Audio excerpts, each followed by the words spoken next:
I wanted to introduce myself. My name is Viviana Fernandez from Chile. I'm just helping Jessica Bad in this study visit that we are carrying on in Cajón del Maipo. Now I would like to introduce Joanna Hall. She's a geographer and she's the one who is going to give this, conduct this study tour. She has been working here for a long time, so I won't tell anything else, and I'll just leave you with her. Joanna, the floor is yours. Thank you, Viviana, for this brief introduction. Hello to everybody. I'm very glad to take you here virtually to the Cajón del Maipo today. We will be looking at different topics. The main topic will be the water and the water uses here in the Cajón del Maipo. And more specifically, there is a project, a Run to the River project, that is using the water for energy here in the Cajón, and which started actually, which is really controversial. And it has been constructed since 2009. And now we're in 2021. So this will be the main points we will be looking at. So we are here today at the entrance to the Cajón, to San José del Maipo. This is about 1 hour from the center of Santiago. And what you see here is that we are like really close to the mountains now. They are still green. When you get more up there, they are getting like with less vegetation, more and more arid. And what you see down there is actually the Maipo River, and the Maipo River has a really relevant function, not only for the Cajón but for Santiago, as it provides the water, the drinking water, but it's also really relevant for the agriculture that is taking place here and further down the river. And it is also used to produce energy, because the Alto Maipo project is not the only hydroelectric central here in the Cajón. And one of the uses and why people come from Santiago to the Cajón is also tourism. Yeah, you can go hiking, or you can also use the river for rafting. Yeah, so this is also an issue we will be discussing, because the Alto Maipo project is also impacting on the rafting activities here in the Cajón. Well, we are now going up in the Cajón del Maipo, so now we are further upwards, having a look at the river. And actually what we see here is the capture of the water from Aguas Andinas. They are taking the water here that is used to produce the drinking water of nearly 80% of the population of Santiago. And what they actually do here is they produce 2 channels, and we saw that more downwards the river, this channel, and then they take the water, and through this channel they take it to their production site, which is located in Las Vizcachas, which is really further down the river. Yeah, what we also have another point to mention, that is that actually there is a sand production. Yeah, this is also further down the river. We saw a lot of people taking this sand out of the river, and they use it actually for construction. So this is also a really relevant use they make of the river and the products the river is taking from the mountains, because this is a river that has a lot of stones and sediments within it. And this is also the reason why Aguas Andinas takes the water out here and has a long channel, and they have to do a really profound treatment to the water. But actually the water you see here is not dirty, it's only brown because of the sediments that are within the river. So they have to be taken out so you can actually drink it. First, I wanted to mention something about Aguas Andinas that we have seen before. So Aguas Andinas is actually the biggest provider of drinking water of Santiago. It's actually the provider of drinking water in Santiago, so it's a really important player, and it's a private company. The state has no incidence on this company, only sanctioning the company through when there's something going wrong, but they can actually decide how they treat the water when they stick to the law, but they are really free in their acting, and they don't have to, they can decide whether they promote more efficiency in water use, or to do educational campaigns for the people in Santiago. And that's not really their interest, because they need to earn money as a private company providing water to people in Santiago. So what they actually want to do is to sell water. So I think that's a really important information for you to understand also the context of Chile and their model, and how water provision, drinking water provision, is functioning in Santiago and in Chile in general. So this is one point. And now I want to mention where we are now. We actually now took the street up to El Alfalfal. That's one of the power plants of AES Gener, which is existing since the 80s, if I'm not wrong. And now behind us, there's actually, well, you can't see it, but there's the Rio Colorado. That's another river. And this power plant is using the water from the Rio Colorado to generate energy. And here's actually also where the power plants of the Alto Maipo project will be situated. So as you can see, we are now even more up in the mountains, and you might see also the impact that the project is generating through the construction of the towers to transport the energy.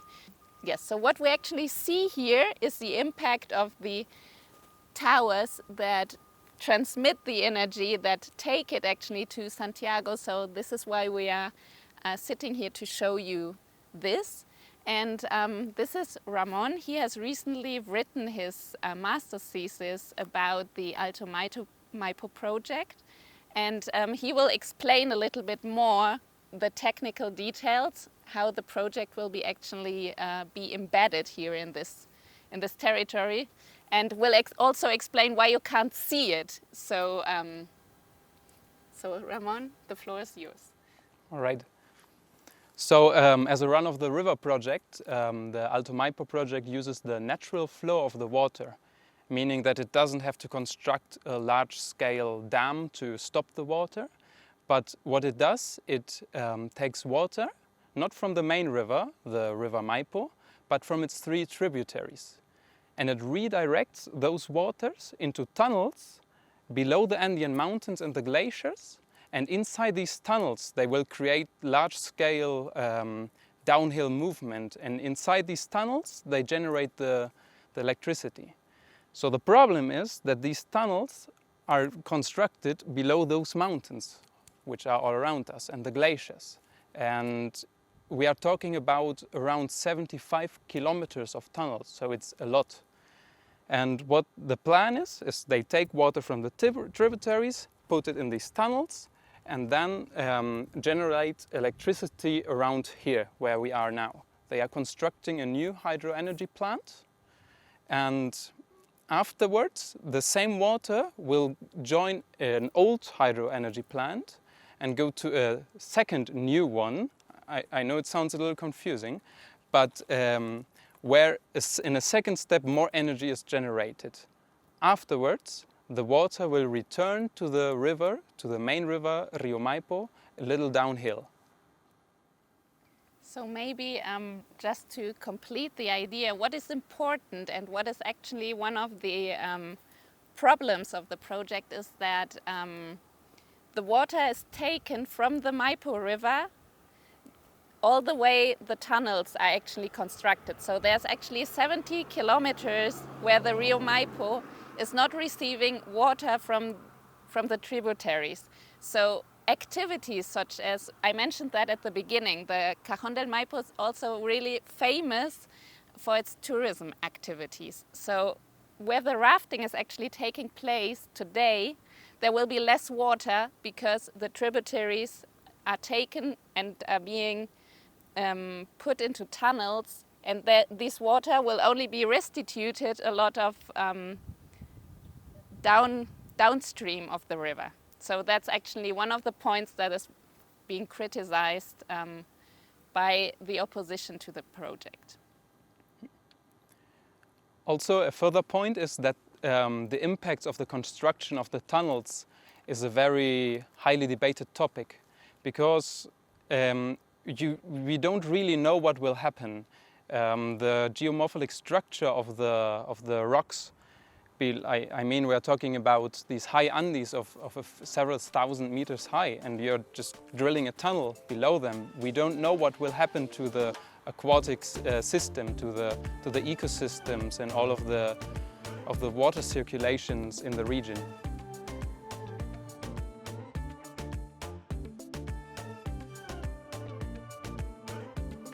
Well, now we are actually in the section of El Manzano of the Cajón del Maipo. So we have returned from where the power plants are located, and we took again the principal road to the Cajón del Maipo, and we are now like getting out of the Cajón again, and we are approximating ourselves to Santiago.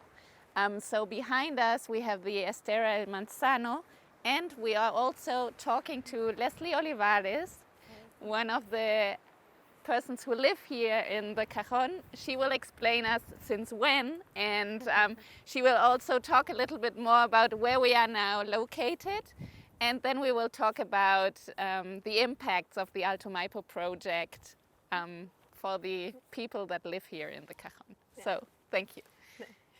My name is Leslie, and I live here in Cajón del Maipo since 6 years ago.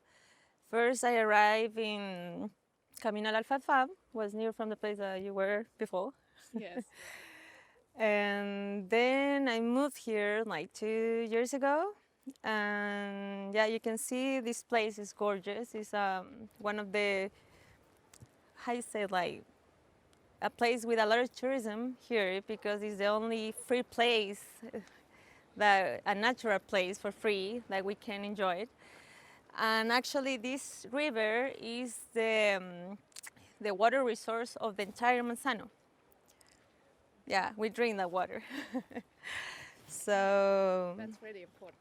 yeah, actually it's the only resource that we have to drink in the Manzano. Okay. All And the- it's pretty dry, as you can maybe see. Yeah, many people told me about, like, for example, 20 years ago there was a huge river, gorgeous, and now you can see there is no water left, like just a small quantity of water. So I don't know what else you want to know, like if you can.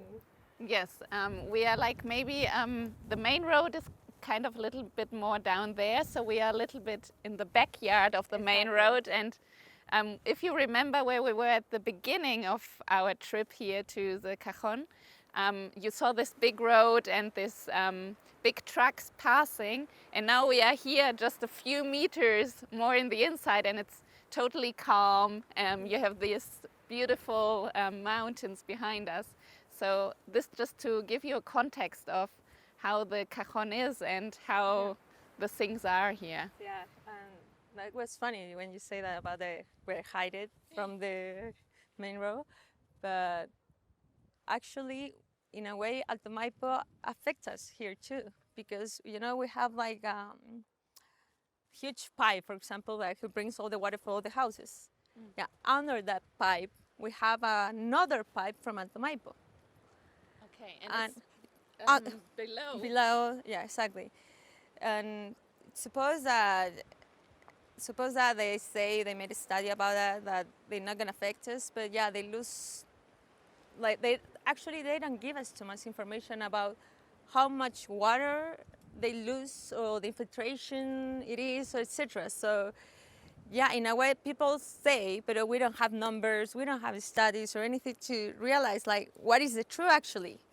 Yeah, they say no, of course we have a dry year, yeah, it is, but also we suspect, at least in my case, sorry, when we suspect, at least in our case, in my case, my boyfriend is an hydrologist, so yeah, I have a lot of good information, a good resource of information. And in a way, the river is losing for this infiltration more water. But yeah, we don't have the money. We don't have no one supporting us to pay that studies, because you need to do those studies. So yeah, we're like fighting in a way with a big monster, because even when they made a lot of studies about the natural impact with the water, with everything, they continue doing it. Nobody's stopping them. That's the sad part. And well, in what way also they affect us? Like, for example, when I arrived here, I'm a climber, so yeah, it was my dream to live here because I have a lot of places to climb near. And then you realize that you have a lot of issues. But yeah, we knew at that moment that we have the Alto Maipo project, and yeah, in a way they're gonna affect us. But yeah, they sell all the stuff unto all the people, the renewable energy, they're not gonna affect to anyone and gonna be for everyone. No, it was for one mind, not for the people from here. And then you can see actually, like, for me, I divided in 3 groups, like the people who is against Alto Maipo project and the people who is in favor. Because yeah, it's a good work resource for to say, or more opportunities, like human progress, like they call. But yeah, they just consider the short-term gains, just that. They, for example, they live just for the present, because yeah, they're gonna have money now, meanwhile they are building the project, but what's gonna happen after that? They don't see that. So even with about the job, or even with the water, like, and I think it's because we don't have too much, in general, in the country, too much education about environmental care, and the people don't think more than in the short-term gain. Yeah. So it's really sad. Like, so all of us, we try in a way to fight against them, but in a way it's supposed that the government has to do that, or giving us that tranquility, I don't know, to be more safe, at least with the water. Like, it's the principal resource that we need in general. So yes, maybe I can explain something, because we also went to see the installations of Aguas Andinas, and Aguas Andinas is the main provider of water in Santiago, but here people are not provided by Aguas Andinas with water, but here they receive water, many of them by trucks. It's taken by trucks to their houses. So the situation is really, really strange. You have people living where the water is, and they do not receive the same provision than the people in Santiago, and the water is taken from here to the people in Santiago. So I think that's also important to understand how people feel about the place where they live, and about the project and everything that's happening here. They feel kind of abandoned, I could say, from the state. And yes, maybe you want to add on something. Yeah. And that's funny to say in a bad way, but yeah, this place gives all the water to the capital, but we don't have water. So yeah, all the people want explanation or solutions with that. But for example, actually we don't have, I don't know how to translate that, the plan regulador. Like the master plan, or a big study to see how much people is living here. So with that number, you can know how much water do we need to live. There is not. The only study that we have, I think, is for the 2010. Okay.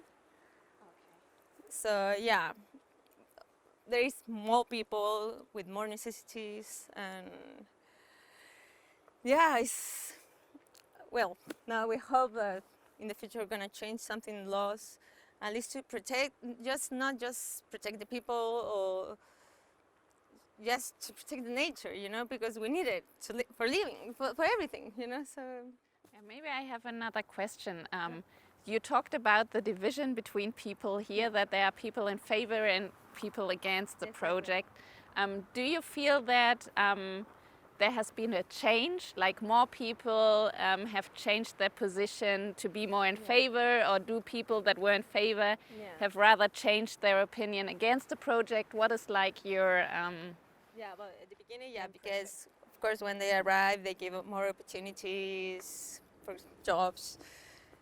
But yeah, lately, for example, lately we have like climate events, call it in a way, and yeah, the people can see or notice with this the climate change and everything that yeah, in some way it's affecting us.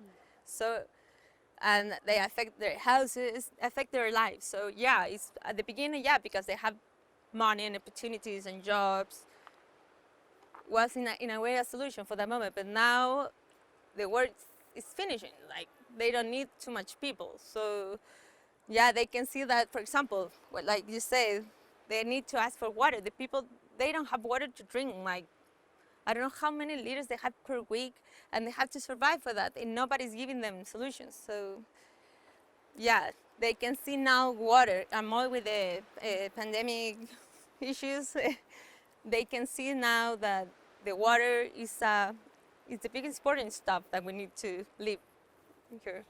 And that needs to be protected Exactly. also. And what do you think are like the main impacts of the Alto Maipo project for San Jose de Maipo and for the Cajón? Yeah, well, normally I have this like arguing or conversation with friends. For example, I'm not against with, for example, the hydroelectric projects because yeah, they work in Canada, they work in different countries. Yeah, they use it in a good way, making good studies, making the stuff like in the right way. So yeah, I'm not against that. But in here, they sell that like renewable energy from water. But what happened? They changed everything. They changed the river course, they changed the views, they changed the people. So yeah, of course, they affect that so much in many ways. And you realize that actually they don't care, the people. They never ask from the beginning if, or they never say to them like, hey, we're gonna change all the rivers to bring it to this point, so we're gonna drive all the rest. No, they never say anything. So yeah, of course, affects us in many ways, in social way, health, nature, water. They affect in everything, you know? Yes. Yes, Yeah. so there are different issues actually Yeah. taking Yeah. taking place. That is... And all the people also is scared because you can see that nobody's giving information more that you can find in internet where you don't know which one is true or not. But what's gonna happen when the projects start to work? You know, I know at least in my case that of course, for example, the Colorado River, the river flow it will be reduced like considerably. At least like 60 or maybe 90%, we don't know how it's gonna be when the projects start to work because nobody gives information. So, yeah, the people is scared a lot. Because in a way, the Cajón del Maipo is trying. Actually, you can see, for example, people who come here to remember, and when they see the place that, I don't know, 10 years ago, 20 years ago, was everything green. Now you can see just like brown. And you see what's happening here. Everything's so dry. Yeah, you can see that. Everyone can see that. Thank you so much, Leslie, for having us here and for giving us your opinion about the project. No, thank you I don't know, give me the chance to speak. No, you're very welcome. So thank you so much. And maybe just to wrap up a bit, and I don't know what impression you got through all this video that you saw, but what is maybe important is to mention is that the Cajón del Maipo is kind of the backyard of Santiago in different issues. It brings the water to Santiago, it brings the energy to Santiago, it takes resources out of this backyard that is used for other instances and for other issues And the people that live here in the Cajón are not really profiting from these takeouts of the Cajón. So this is maybe something you can think about, because it's not only an issue here in the Cajón but also in worldwide. So this is kind of an invitation for you to think, and we can take on from this also when we see each other virtually. So thank you.